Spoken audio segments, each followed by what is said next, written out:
오늘 우리에게 주신 하나님의 말씀은 요한계시록 2장 8절에서 11절의 말씀입니다. 신약성경 400면에 있습니다. 요한계시록 2장 8절에서 11절의 말씀을 봉독하겠습니다. 서머나 교회의 사자에게 편지하라. 처음이며 마지막이요 죽었다가 살아나신 이가 이르시되 내가 내 환난과 궁핍을 알거니와 실상은 내가 부요한 자니라. 자칫 유대인이라 하는 자들의 비방도 알거니와 실상은 유대인이 아니요 사탄의 회당이라.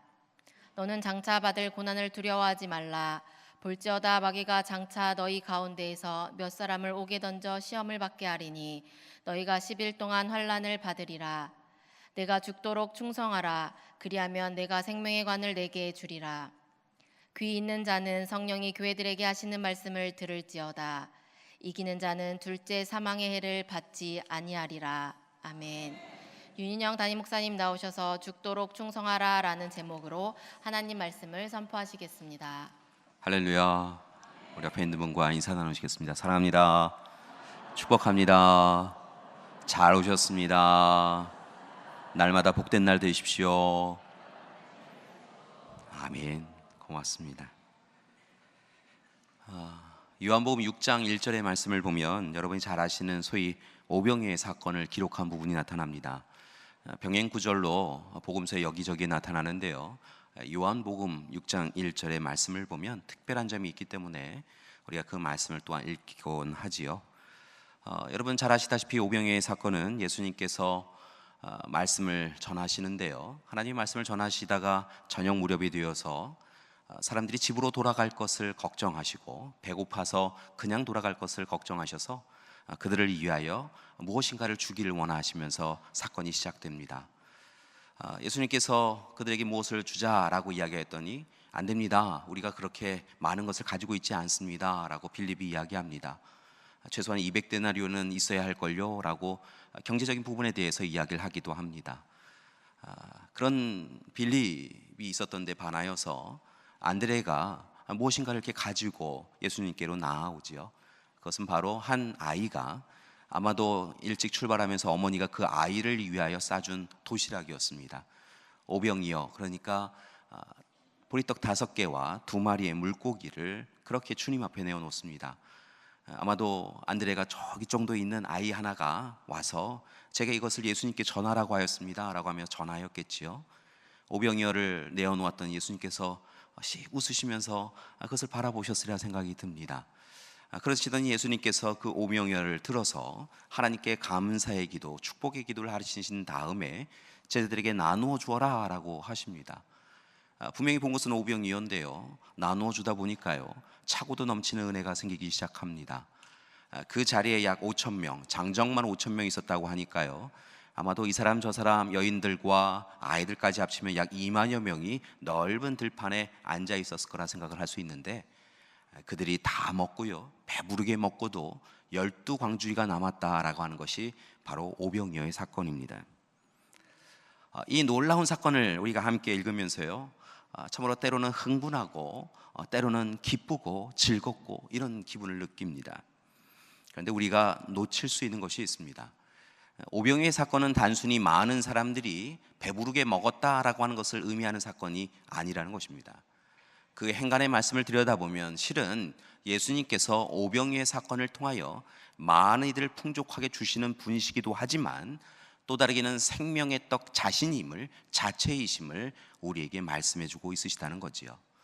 예수님은 이후에도 제자들에게 성만찬을 통하여 이것은 내 몸이다, 이것은 내 피다 라고 하며 나누어 주신 적이 있는데요, 실은 이때에도 자신을 참으로 오병이어를 통하여서 생명의 떡이 생명의 물고기가 됨을 보여주시면서 사람들에게 나누어 주어서 그들로 하여금 풍요롭게 배부르게 하셨다는 것입니다.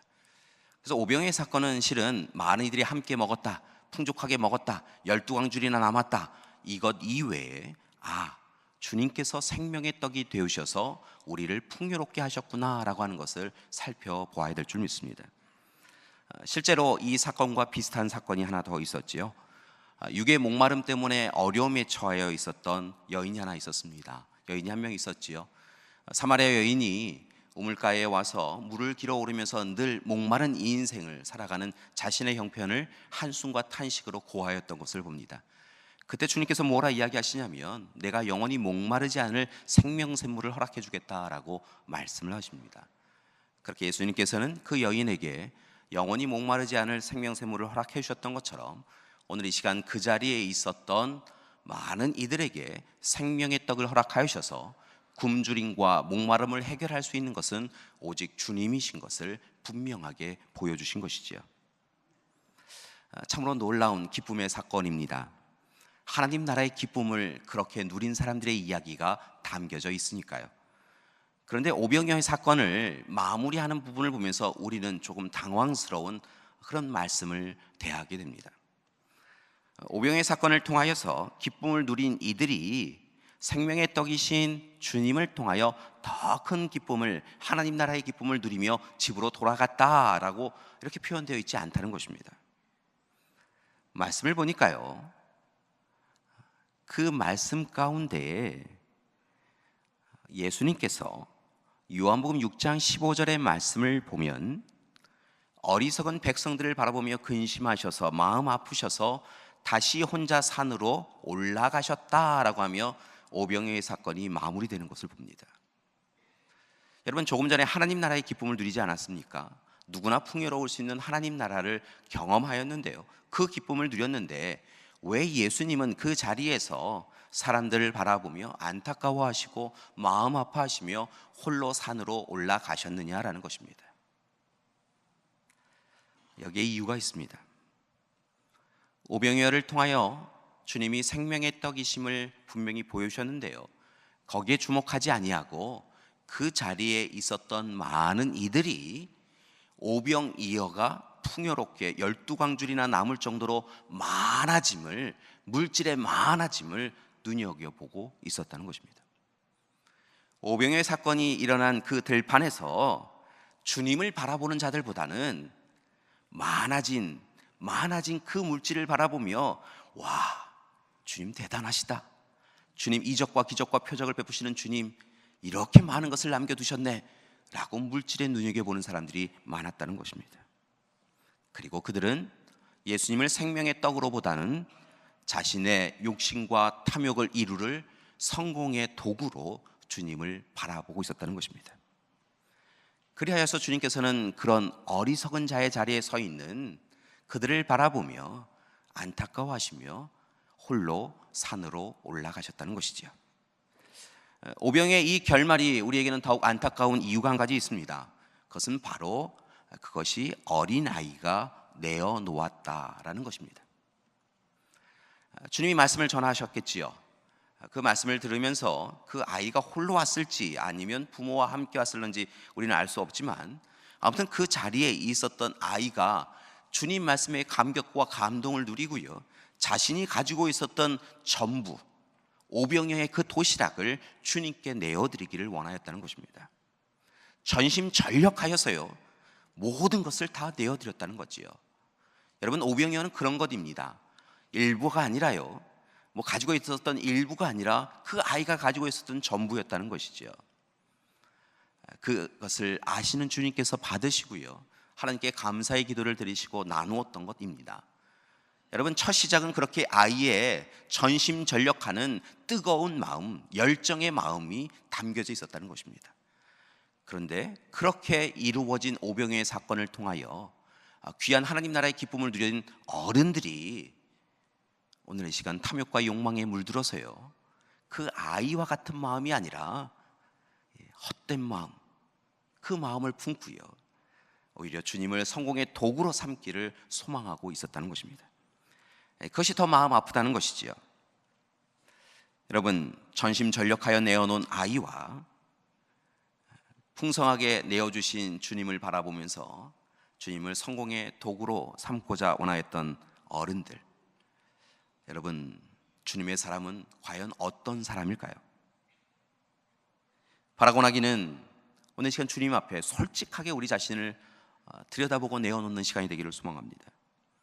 그리고 어린아이처럼, 그 오병이어를 내어놓은 아이처럼 뜨거운 마음으로 감격과 감동을 누렸다고 한다면 주님을 바라보고 주님만 바라보며 우리가 가진 모든 것으로 주님께 영광 돌리는 우리가 되기를 소망합니다. 여러분, 어리석은 어른들처럼요, 싸구려 신앙과 값싼 은혜 거기에 취하여서요, 여러분 자신의 욕망과 탐욕에 흔들려서요, 주님을 성공의 도구로 삼고 주님보다는, 생명의 떡이신 주님보다는 자신들에게 남겨진 12광줄에 있는 그 물질의 풍요를 탐하는 어리석은 이들이 되지 않기를 소망합니다. 그런 점에서요, 참으로 좋은 교회의 모델이 우리 가운데 있는 것을 봅니다. 바로 오늘 말씀에 나와 있는 서머나 교회가 바로 우리가 어떤 교회 공동체가 되어야 되는지, 어떤 삶의 자세로 믿음 생활을 해야 되는지에 대하여 보여주고 있다는 것이지요. 오늘 말씀 요한계시록은 반모섬에 갇힌 사도 요한이 극심한 박해를 받고 있는 7개의 교회, 소아시아의 7교회를 향하여서 쓴 서신입니다. 그중 오늘 배경이 되어지고 있는 이 서머나 교회는요, 빌라델비아 교회와 함께 7개 가운데 칭찬을 받은 그런 교회로 우리에게 서술되어지고 있지요. 그렇다고 한다면 서머나 교회는 어떤 점에서 칭찬을 받았던 것일까요? 이 서머나 교회가 위치해 있는 서머나라고 하는 이 지역은 에베소서에서 북쪽으로 약 56km 정도 떨어져 있는 지역이었습니다. 주전 3000년경에 이미 도시로 발달되어 있었던 곳이었기 때문에 아주 오랜 전통을 자랑하는 도시였지요.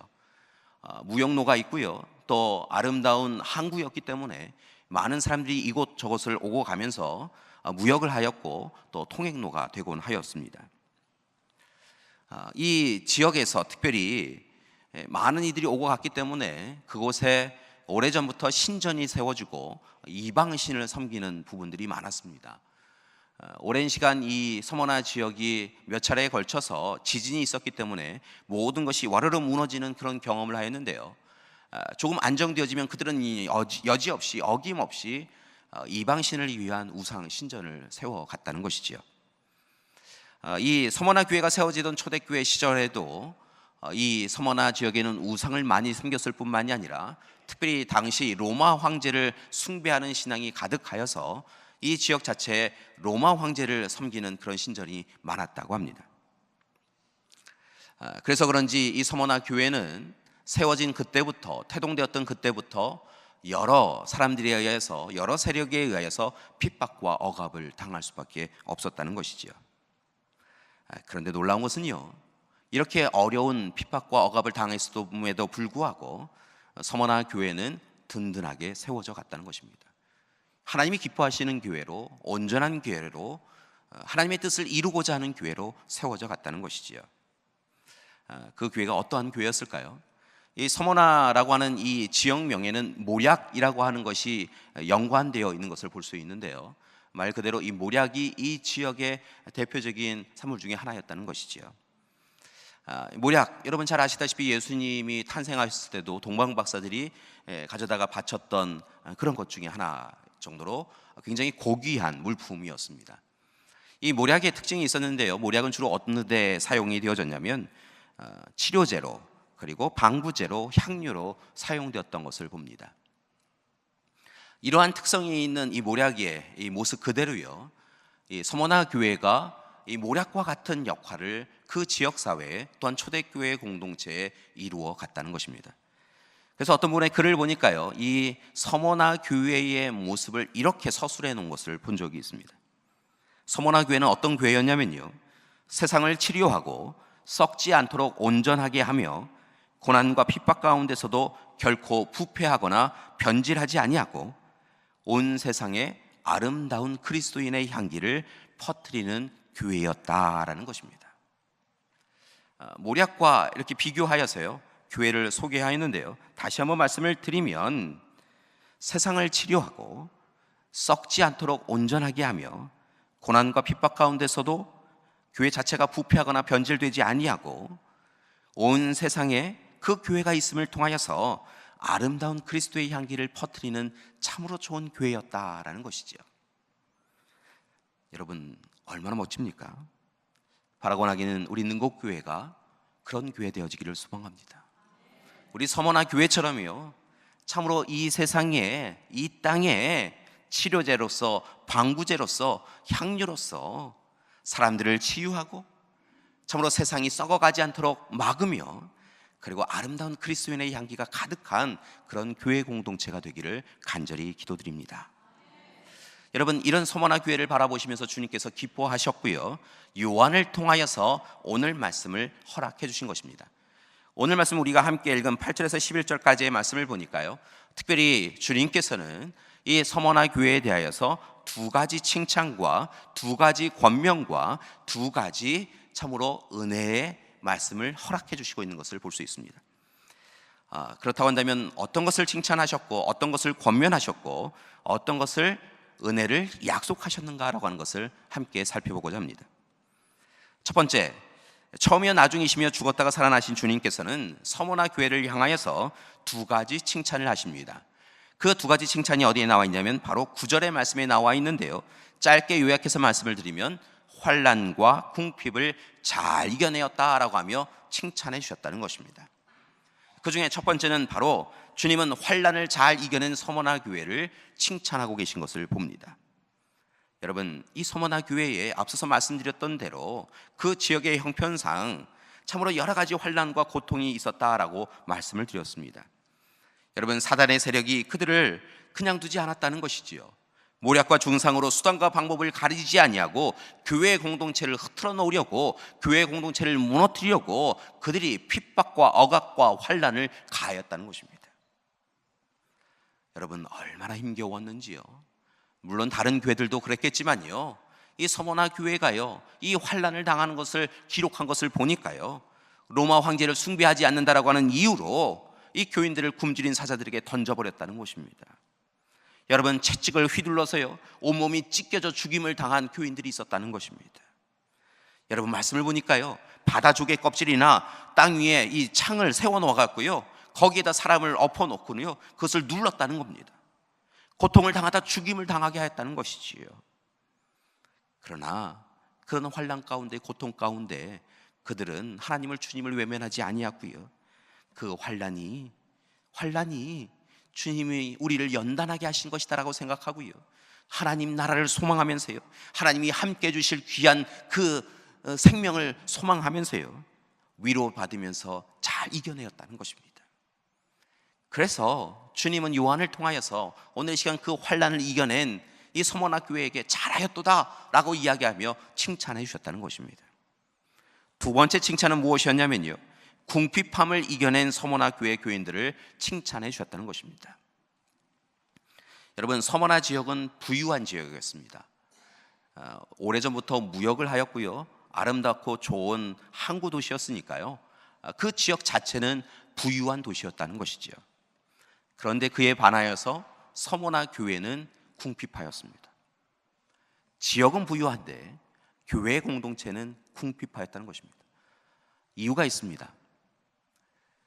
이 서머나 지역에는 이 상인들끼리 결합한 연합체가 있었는데요, 그들은 대부분 로마 황제를 숭배하는 사람들이었습니다. 그들 가운데는 부유한 유대인들도 있었는데요, 그 유대인들도 실은 그 지역의 사람들과 연합하기 위하여서요 하나님을 섬긴다 하면서도 또 다르게 로마 황제 숭배를 당연한 것처럼 여겼다는 것이지요. 그런데 그리스도인들은 그럴 수가 없었습니다. 왜냐하면 오직 주님만이, 하나님만이 자신들이 섬길 뿐이다라고 분명하게 하였다는 것이지요. 그래서 이 상인들이 함께 연합하여 있는 이 상인 연합체에서 이 그리스도인들이 무엇인가 가게를 내었다라고 하면 그들을 배제하고 배격하였다는 것입니다. 특별히 당시에 이 경제 구조권이 이방신을 섬기는 우상 신전을 중심으로 이루어졌는데요, 우상신을 섬기지 않는다라고 하였으니 거기에 자신들이 만들어 놓은 물품을 댈 수 없으니까 여러분, 그리스도인들은 이 서머나 지역의 이 부유함에 함께 할 수 없었다는 것이지요. 특별히 예수를 믿는다라고 하고 이야기 되어지면 사람들이 그곳에 가서 그들의 것을, 물건을 강탈하기도 하였다고 합니다. 그러니까 이 서머나 지역은 부유한데요, 서머나 교회 공동체는 가난할 수밖에 없었다는 것이지요. 그러나 그 가난이, 궁핍함이 그들을 힘겹게 하였지만, 그러나 그들은 주님 안에서 주님만을 믿으며 주님을 따르며 살아갔던 것을 봅니다. 그래서 그런지 오늘 말씀에 보니까요, 주님께서 그들을 향하여 놀라운 말씀을 하시는 것을 봅니다. 9절 중반부에 보니까요, 오늘 시간 분명히 그 교회 공동체가, 서머나 교회 공동체가 가난하고 궁핍 때문에 어려움에 처해 있는데요, 그들을 향하여 오히려 주님께서는 부요하다, 너희야말로 부요한 존재이다, 부요한 삶을 살고 있다라고 이야기하고 있다는 것이지요. 여러분, 가난한데 왜 부요하다고 하셨을까요? 이 말씀을 이해하기 위해서는 오늘 말씀의 뒷부분에 해당되어지는 라오디게아 교회의 모습을 함께 살펴볼 필요성이 있습니다. 여러분, 라오디게아 지역도 부유하였고요, 라오디게아 교회도 부유하였습니다. 교회 공동체가 그 지역에 있는 여러 부분들을요 함께 누리고 있었다는 것이죠. 무엇이 옳고 그런지, 무엇이 하나님 원하시는지 안 원하시는지 별로 그들에겐 중요한 것이 아니었다는 것입니다. 그래서 그 지역이 부유하고 교회 공동체가 함께 부유하였던 것이죠. 그런 라오디게아 교회를 향하여서 주님께서는 뭐라 이야기하시냐면, 이어지는 말씀을 보니까요, 그들이 영적으로 눈이 멀었다고, 그들이 영적으로 벌거벗은 존재들이라고, 그들은 가난하다고, 궁핍하다라고 주님께서는 이야기하고 계시다는 것이지요. 가엾은 이들이라고, 그들이 스스로 가난한지 모른다고 그렇게 주님께서 그들을 꾸짖으셨다는 것이지요. 이렇게 서머나 교회와 라오디게아 교회를 비교해 보면 결국은 주님은 이 부유함의 기준에 대하여 물질에 있는 것이 아니라 영적 자산에 있는 것임을 분명히 이야기해 주고 계신 것을 봅니다.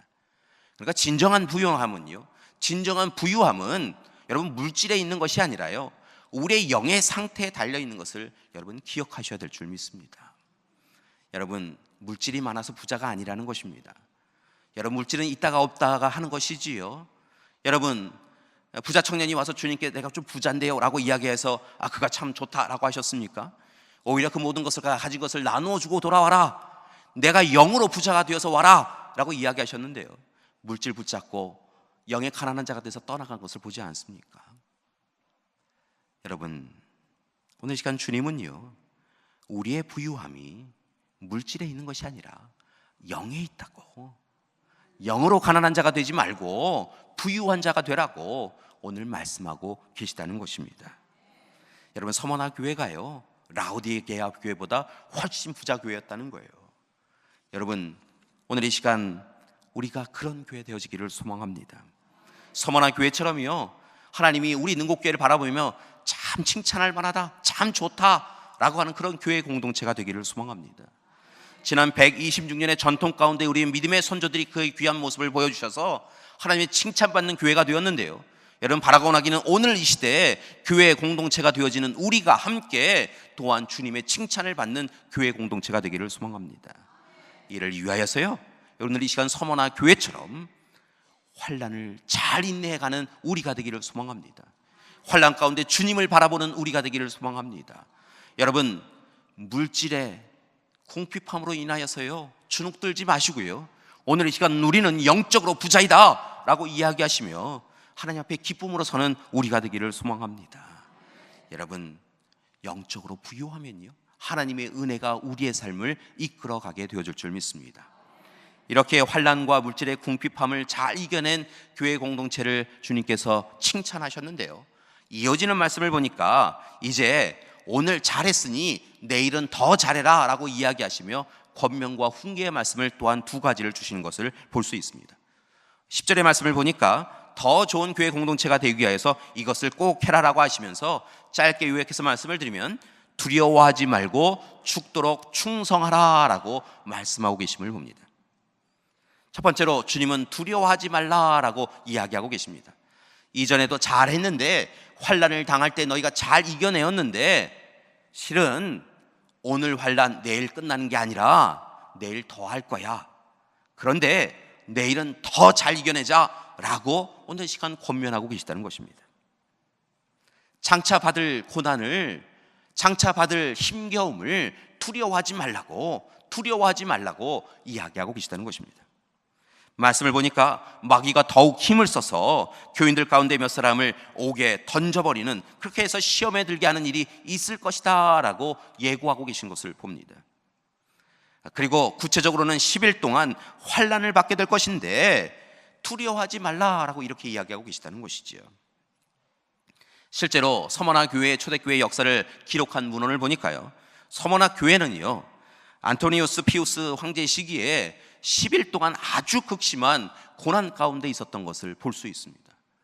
이야기하셨는데요, 10일 동안 정말 실제로 10일 동안 이 교회 공동체가 완전히 흔들리고 무너져 내릴 정도로 핍박과 억압을 당하였다는 것이죠.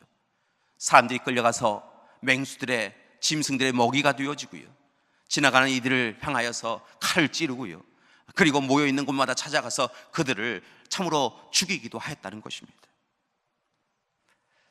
그 모든 것을 아셨기에 그 핍박과 억압을 오늘만이 아니라 내일 잘 이겨내자, 그 일에 대하여 두려워하지 말고 잘 이겨내자고 이야기했다는 것입니다. 여러분, 어떤 학자들은 단순히 10일의 이야기가 아니라 로마 황제들을 보면 특별히 악한 10명의 황제가 있었는데요, 그 황제들이 끊임없이 그리스도인들을 핍박하였던 것을 봅니다.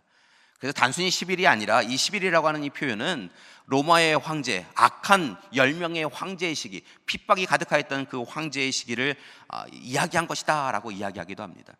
아무튼 그것이 10일이든 아니면 로마 황제의 10명의 시기이든 이 오랜 시간 동안 오직 두려워하지 말고 주님만 바라보며 그 고난을 이겨내라고 권면하였다는 것이죠. 이것이 바로 첫 번째 권면이었다고 한다면, 두 번째 권면을 잘 귀 기울여 들어야 되는데요, 주님은 서머나 교회를 향하여서 죽도록 충성하라 라고 이야기하고 있다는 것입니다. 여러분, 죽도록 충성하라 우리가 많이 들었습니다. 그리고 찬송도 합니다. 그런데 때로 이 죽도록 충성하라 라고 하는 이 말씀을 우리 스스로 잘못 이해하고 오해할 때가 있는 것을 봅니다. 실은 이 말씀이 무엇을 의미하는지 아는데 왜곡하여 받아들이고 실천할 때가 있더라는 것이죠. 여러분, 죽도록 충성하라 라고 하는 이 말씀은요, 죽음으로 충성하라, 죽기까지 충성하라 라는 말씀인 것을 기억하시기 바랍니다. 아멘을 안 하시네요. 죽도록 충성하라, 이 말씀은요, 죽음으로 충성하라, 죽기까지 충성하라는 말씀입니다. 여러분, 예수님께서 죽은 척 하셨다면, 야, 내가 다 죽은 거야, 나 다 죽은 거야, 그러니까 내가 고통을 당할 만큼 다 당했으니까 난 내려갈게 라고 하셨다고 한다면, 그래서 주님이 완전히 죽지 않으셨다고 한다면, 여러분, 우리는 죄에서 자유롭게 될 사람이 아무도 없다는 겁니다. 하나님 자신이신 주님이 이 땅에 오셔서 고난과 고통을 당하셨는데요, 그리고 마지막 십자가에 매어 달리셨는데요, 다 됐지? 죽은 척 한 거다, 나 죽은 거다 라고 하고 내려오신 것이 아니라 진짜 죽으셨다는 겁니다. 죽으셔서 매장되셨다는 겁니다. 그래서 그런 주님이 있기 때문에 주님이 그렇게 죽도록 하나님의 뜻에 충성하셔서 사랑 베풀으셨기에 오늘 우리가 살아갈 수 있는 것이죠. 분명한 것은요, 죽도록 충성해야 된다는 것입니다. 오늘 이 시대를 살아가는 우리도 죽은 척 하며 충성 다했다 생각해서는 안 된다는 것입니다. 오늘 이 시간 앞서서 오병이어의 이야기를 드렸는데요, 어린 아이가 오병이어를 전적으로 다 내어놓았다는 것입니다. 자신은 굶주릴 것이 뻔한데요, 주님을 위하여 내어놓았다는 거죠. 오병이어를 내어놓으면 주님께서 축복 기도하시고 나에게 다시 많은 것으로 주실 거야, 그러한 약속을 하신 적이 없다는 겁니다. 오직 하나님의 말씀에, 주님의 말씀에 감동과 감격을 누리고 모든 것 내어드렸다는 거죠. 굶주림을 전제한 상태에서 내어놓은 겁니다. 여러분, 그렇게 모든 것 내어드렸더니, 죽도록 충성하였더니 주님께서 놀라운 은혜의 사건을, 하나님 나라의 사건을 베풀어 주셨다는 겁니다. 여러분, 우리는 죽도록 충성하고 있습니까? 오늘 이 시간 우리는 죽기까지 충성하고 있습니까? 혹 죽은 척 신앙생활하는 것 아닙니까? 이만큼이면 되었지요라고 하며 주님과 타협하고 협상하는 신앙생활을 하고 있지는 않습니까? 우리의 자녀에게 야, 적당히 신앙생활해, 교회 생활해, 공부 다 하고 너 좋은 학교 가고 좋은 직장 취직하면 그 다음에 해. 주님, 제가 시간이 되면, 제가 능력이 되면 그때 제가 주님 일 할게요 라고 하며 타협하는 그런 신앙생활은 죽도록 충성하는 신앙생활이 아니라는 것입니다. 오늘 이 시간 참 잘하고 있는 서머나 교회인데요, 주님께서는 요한을 통하여 다시 한번 죽도록 충성하라고, 죽도록 충성하라고 그렇게 권면하고 계시다는 것입니다. 사랑하는 교회 여러분, 오늘 이 시대에 살아가는 것이 결코 쉽지 않음을 알고 있습니다. 환난이 있고 고난이 있을 뿐만이 아니라 또 다르게는 삶의 공고함과 힘겨움이 있습니다. 참 여러 가지를 많이 생각해야 되는 시기입니다. 그래서 우리의 삶의 자리가요, 자꾸만 주님 바라보지 않고요, 오병이어 사건 때 물질 바라봤던 어리석은 어른들의 모습이 보이는 것이죠. 그러나 여러분, 오늘 말씀 주님의 권면을 우리의 마음에 새기길 원합니다. 지금까지 잘해 오셨는데요, 이제 권면의 말씀을 붙잡고 주님 앞에 온전히 서는 우리가 되기를 소망합니다. 두려워하지 마십시오.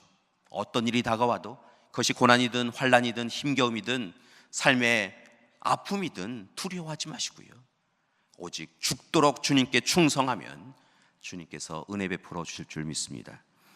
감사한 것은요, 이렇게 주님의 칭찬을 받고 주님의 권면을 받아서 기뻐하였던 이 서머나 교회 교인들에게요, 주님께서 한 걸음 더 나아가서 말씀의 말미에 뭘 이야기하시냐면 은혜를 약속하고 계십니다. 주님의 사람들에게, 주님이 뜻하시는 대로 살아가는 교회 공동체에게 은혜를 주신다고 약속하셨다는 것이지요. 오늘 말씀에 보니까 두 가지 은혜가 있습니다. 첫 번째는요, 10절에 기록된 것인데요, 바로 생명의 관을 약속하고 계십니다. 요한계시록의 말씀을 보면 여러 가지 면류관을 허락해 주신다라고 약속하고 계십니다. 주님 뜻대로 살아간 개인에게, 주님 뜻대로 살아간 공동체에게 면류관을, 아름다운 면류관을 허락해 주신다고 약속하고 계시는데요, 찾아보니까 이런 면류관들이 있습니다. 의의 관, 썩지 아니할 관, 기쁨과 자랑의 관, 영광의 관, 이런 면류관이 있는 것이지요. 여러분, 여러분에게 그런 면류관이 예비되어 있다는 것입니다. 그런데 오늘 말씀에 보니까요, 또 다른 면류관이 하나 있습니다. 그것이 바로 생명의 면류관을 주신다는 것이지요. 스테파노스라고 하는 이 생명의 면류관은 어떤 의미를 갖고 있냐면 결국은 영원한 생명을 주시겠다라고 하는 약속하고 계시다는 것이지요. 분명한 것은 하나님 뜻대로 살아가는 교회 공동체에게요, 힘들고 어렵지만 두려워하지 아니하고 죽도록 충성하는 교회 공동체에게 생명의 면류관을 주신다고 주님은 약속하여 주신 줄 믿습니다. 여러분, 여기에만 끝나는 것이 아닙니다. 한 가지를 더 주셨습니다. 11절의 말씀을 보니까요, 둘째 사망의 해를 받지 않게 해주겠다라고 약속하고 계신 것을 봅니다. 이 둘째 사망이 무엇일까요? 첫째 사망이 있고 둘째 사망이 있다라고 하는 것입니다. 여러분, 오늘 말씀에 나오는 이 서머나 교회 교인들은요, 육적인 사망을 벗어날 수 없었습니다. 세상에 의하여서, 적대자들에 의하여서요, 이 육신의 첫 번째 사망을 벗어날 수 없었다는 것이지요. 그러나 그렇게 참으로 고난과 핍박 가운데 첫 번째 사망에 이른 그들을 향하여서 주님께서는 무엇이라고 이야기하시냐면 둘째 사망, 즉 영원한 죽음, 그것은 너희에게는 없다라고 이야기하신다는 것입니다. 앞서서 영원한 생명을 허락해 주셨던 것처럼 그 영원한 생명을 주셨으니 세상 사람들은 첫째 죽음도 두 번째 죽음도 다 죽게 되어지는데, 너희는 세상 사람들에 의해서 첫 번째 죽음에는 이를지라도 두 번째 죽음, 너희의 영의 죽음은 없다, 너희는 영원히 살게 될 것이다 라고 약속해 주셨다는 것이지요. 여러분, 오늘 이 시간 서머나 교회의 모습을 보았습니다. 이 말씀을 읽고 듣고 묵상할 때마다요, 우리 교회 능곡교회가 이런 교회 되었으면 좋겠다라고 하는 그런 목회자로서의 소망이 있습니다.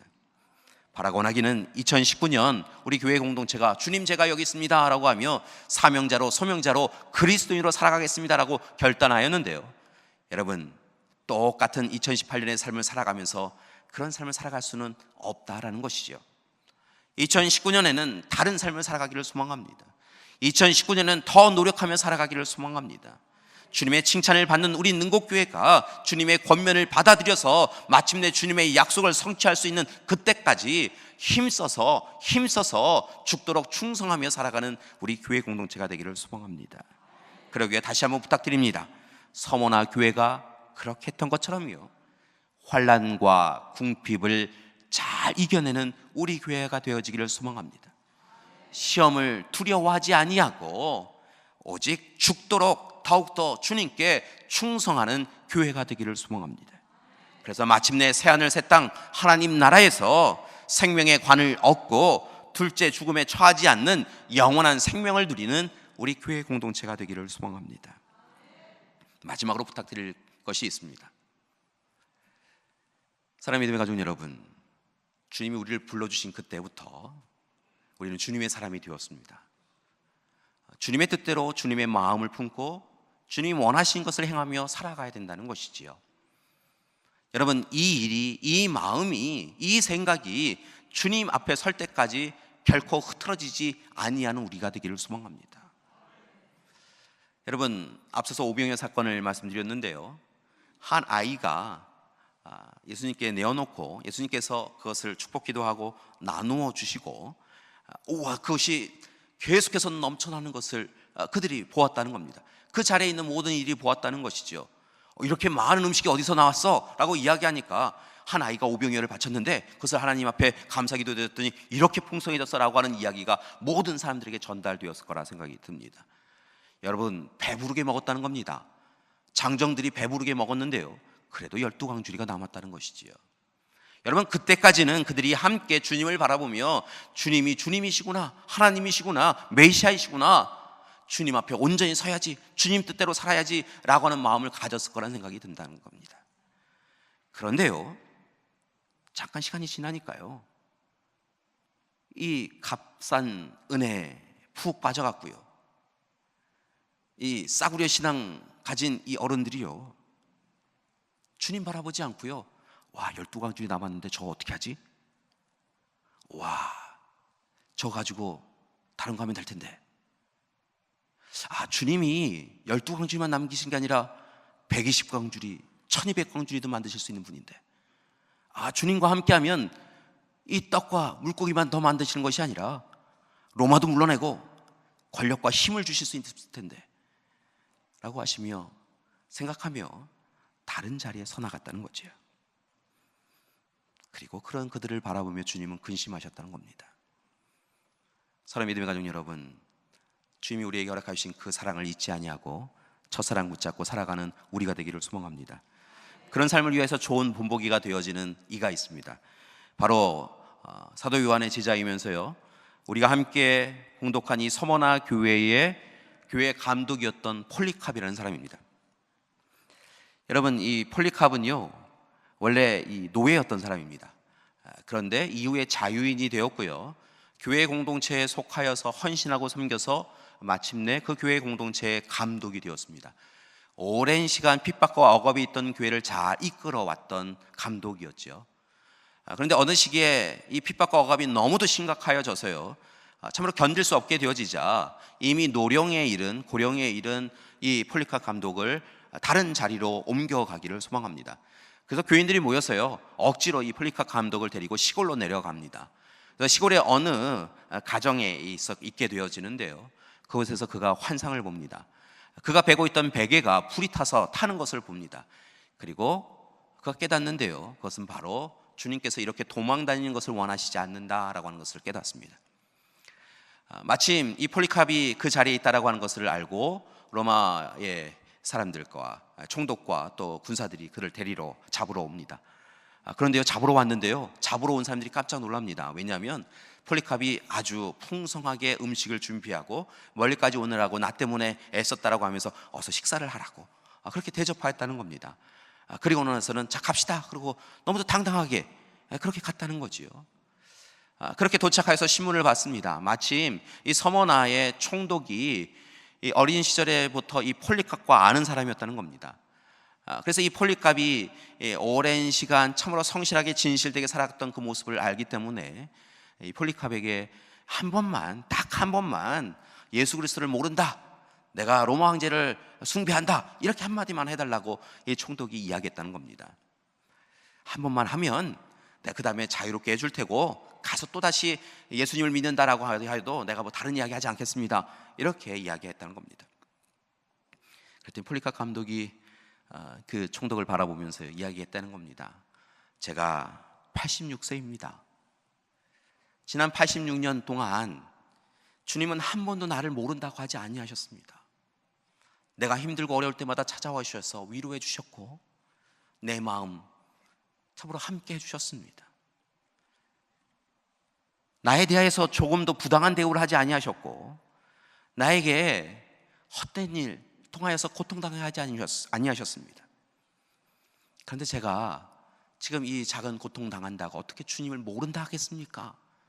그렇게 고백하였다는 것입니다. 그리고 온유한 모습으로 화영장으로 끌려갔다는 것이죠.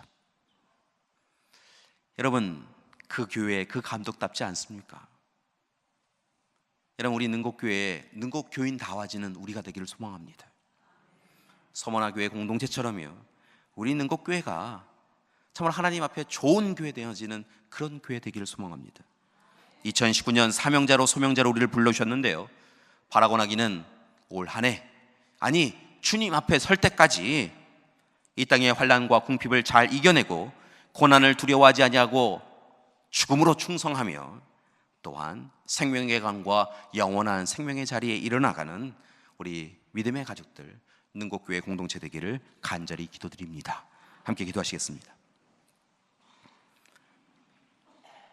사랑의 주님, 오늘 이 시간 우리 능곡교회가 서머나 교회 갖게 되게 하여 주시옵소서.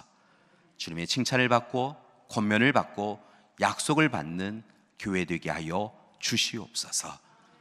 주님 만나 뵐 그날까지 힘써서 죽도록 충성하는 교회 되게 하여 주시옵소서.